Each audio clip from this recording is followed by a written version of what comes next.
Hi guys, welcome to my channel. আজি আমি বনাবলৈ গৈ আছো সিম্পল বইল চিকেন। প্ৰথমতে আমি 4-5টা মান আদা নহৰু, শুকান জলকীয়া, কেঁচা জলকীয়া আৰু এটা মিডিয়াম সাইজৰ বিলাহী জুইত অলপমান পুৰি লম।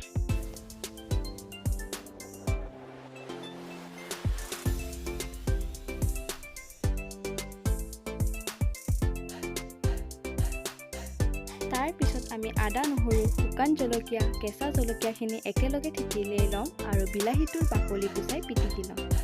এতিয়া আমি কুকাৰটোত তেল নিদিয়াকৈ মাংসখিনি অলপ ৰোষ্ট কৰি লম। তাৰ পিছত আমি মাংসখিনিত পিঁয়াজ, আদা নহৰু, বিলাহীখিনি আৰু এটা মিডিয়াম সাইজৰ আলু এড কৰি দিম আৰু লগতে সোৱাদ অনুসাৰে নিমখ দি দিম।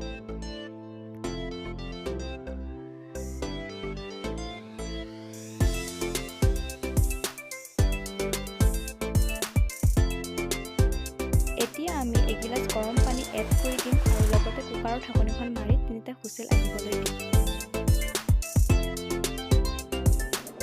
তাৰ পিছত কেৰাহী এটা গৰম হ'বলৈ দি কুকাৰৰ মাংসখিনি কেৰাহীটোত ঢালি দিম। এতিয়া আমি কেইটুকুৰমান আলু উলিয়াই লৈ ভাঙি এড কৰি দিম যাতে আঞ্জাখন অলপ গোটা হয়। তাৰ পিছত আমি 15 মিনিটমান আঞ্জাখন উতলিবলৈ দিম আৰু ধনিয়া দি নমাই দিম। যদি ৰেচিপিটো ভাল লাগিছে